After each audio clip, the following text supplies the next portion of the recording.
જય દાદા દ્વારકાધીશ, જય માં ભવાની. કેમ છો બધા? મજામાં ને મિત્રો? અત્યારે હવે ધીરે ધીરે આપણે ખેડૂત મિત્રો સૌ અને એના ઉપર સર્વ સમાજ, સર્વ પરિવાર નિર્ભર એવા ભગવાન શ્રી મેઘરાજાની હવે ધીરે ધીરે આગમન થવાનો સમય આવી રહ્યો છે. ધીરે ધીરે ચોમાસાનું ઋતુ આવી રહી છે. એટલે મિત્રો આપણે વાડીએ આવ્યા છીએ. વાડીએ ખાતર વાવવાનું કામ ચાલે છે. એક બાજુ પડા કમ્પ્લેટ કેળવવાનું કામ ચાલે છે. એક બાજુ ભગવાને જે ઘડી અમૂલ્ય છે એવી વાવણીની સિઝનનું કામ ચાલે છે. તો અત્યારે મિત્રો આપણે વાડીએ આવ્યા છીએ અને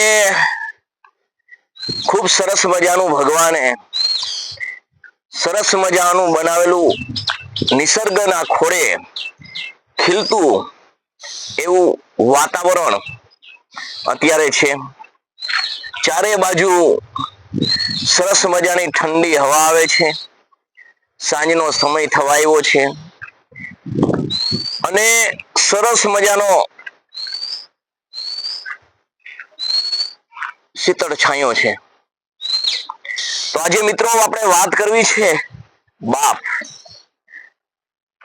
માતા વિશે આપણે બોલ્યા છીએ આગળ, તો હવે મા બાપ, બાપ વિશે કહીએ, વાત કરીએ સરસ મજાની.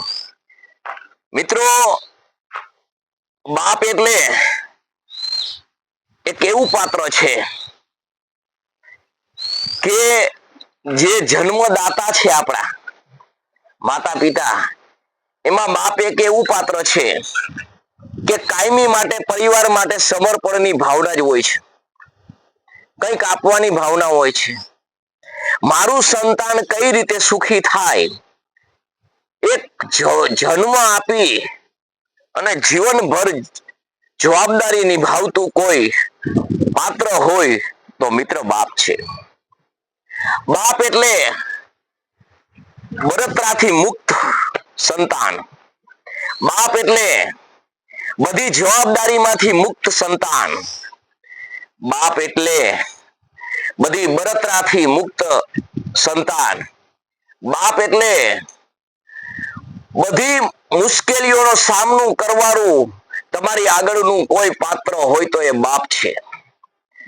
બાપ એટલે એક સર્વ સમાજની જવાબદારી અને પ્રજા ગમે તેવી હોય તોય પ્રજાનું ભલું ઈચ્છી અને સર્વત્ર સારું ઈચ્છનાર પાત્ર હોય તો બાપ. પ્રજા ગમે તેવો પુત્ર પુત્રી ગમે તેવા હોય પણ આખા સમાજ એને ધુતકારતું હોય પણ મારું સંતાન મારું એવું ભલું ઈચ્છતું પાત્ર હોય તો બાપ. બાપ એક શીતળ વડલો છે. બાપ હોય તો કોઈ પણ પ્રકારનું તમારે દુઃખ નથી. બાપ હોય તો કોઈ પણ પ્રકારની જવાબદારી તમારે ઉઠાવવાની જરૂર નથી. બાપ હોય મિત્રો તો કોઈ પણ સમસ્યાનો ઉકેલ તમારે લેવાની જરૂર નથી. બાપ હોય તો સર્વ સમાજમાં તમારું શુભ કઈ રીતે થાય, સર્વ સમાજમાં તમારી નામના કઈ રીતે વધે, સર્વ સમાજમાં તમને પોતીકું સારું નામ અપાવનાર એ પાત્ર હોય તો બાપ. બાપ એટલે સર્વત્ર જવાબદારી તમારી, તમે ગમે તેવી ઉંમર થઈ ગઈ હોય, તમે યુવાનીના ઉંમરે હોય, તમે સર્વત્ર તમારી પાસે સંપત્તિ હોય છતાં તમારા માટે કંઈક કરી છૂટવાની તમન્ના, તમારા માટે કંઈક કરી છૂટવાની ભાવના, આવું કોઈ પણ જો પાત્ર હોય તો એ બાપ છે. જેના જીવનની અંદર આવો બાપ છે એ ખૂબ મિત્રો ભાગશાળી છે. મિત્રો, તમારી પાસે ગમે એવી સંપત્તિ હશે, ગમે એટલી તમારી પાસે બધી જરૂરિયાતને પહોંચી વળો એવી તમારી સ્થિતિ હશે, બધી જગ્યાએ તમારી વાહવા હશે, સર્વ સમાજની અંદર તમારું માન હશે, સર્વ સમાજની અંદર તમારી આબરૂ હશે, પરંતુ તમારી ચારે કોર લીલી વાડી હશે, તમને ઈશ્વરે બધું આપ્યું હશે, પણ ખાલી બાપ ને હોય ને ભાઈ, તો એ ખાલીપો કાયમી માટે સારશે. એમાંય તમારો નિખાલસ, નિષ્પાપ, કપટ રહિત, ભોળો અને આ લુચ્ચાઈની દુનિયાદારીથી પર એવા તમારા પિતા, એવો તમારો બાપ હશે ને ભાઈ, એ ભગવાનનું સ્વરૂપ હશે. એને અને ભગવાનને પૂજવો એમાં કંઈ ફરક નથી, એ ભગવાન જ છે. આપણે કહીએ ને માતૃદેવો ભવ, પિતૃદેવો ભવ, આ પિતૃદેવો ભવ. મિત્રો, તમે જ્યારે તમારા પિતા હશે ને, તમારા બાપ હશે ને, ત્યારે તમે કોઈ પણ એવું કાર્ય કરતા હશો અને તમે એને કંઈ પણ એ કાર્ય વિશે અજાણ હશે, કાર્યની ખબર નહીં હોય, અત્યારની આધુનિક ટેકનોલોજી પ્રમાણે તમે સાધન સામગ્રી લેતા હશો, તમે એવા સાધનો વસાવતા હશો, તમે બંગલા લેતા હશો, ગાડીઓ લેતા હશો, એ બંગલાનો બંગલો બોલતા કે અમુક ગાડીનું નામ બોલતા એ બાપને નહીં આવડતું હોય, પણ હાથ દોરી અને તમારો બાપ જો કદાચ એને ટેકે હશે ને, અને તમે લઈ જઈને એમ કહેશો ને કે પિતાજી, બાપુજી, આપણે આ લીધું, તો જે એના અંતરથી જે આનંદ હશે, આશીષ હશે, એ જે તમે ઈશ્વરને બે હાથ જોડીને કયો અને જે ઈશ્વર આપે એવી હશે. મિત્રો, આ જે બાપ છે ને, એક જીવનમાં એવું પાત્ર છે કે પાસે હોય ને તો આપણને એની જગ્યા ન દેખાય, એનો આપણને ખાલીપો ન દેખાય, એની આપણને નોંધ ન દેખાય, એને આપણે સ્પર્શ કર્યો છે કે નહીં એની કિંમત ન સમજાય. પણ જ્યારે મિત્રો બાપ ગુમાવે છે ને,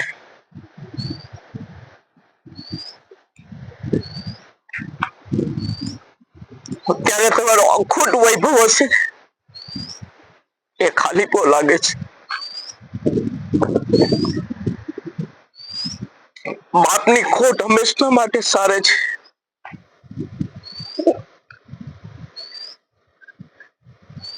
બાપ જ્યારે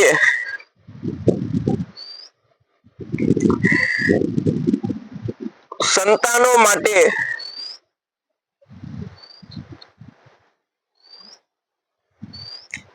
આકાશ પાતાળ કરી અને જ્યારે એવી સ્થિતિ હોય છે ને,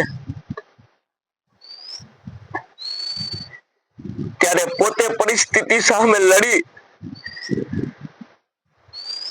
અને મારું સંતાન કઈ રીતે સુખી થાય આ માટે જીવન ખર્ચી નાખે છે. પોતાના હાડકાનું ખાતર અને લોહીનું પાણી કરી નાખે છે.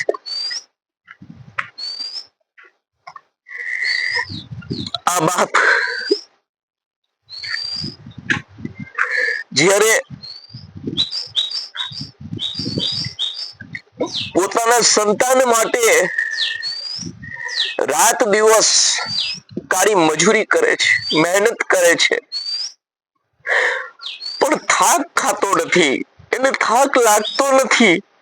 અને મિત્રો, જ્યારે થાક લાગે છે ને,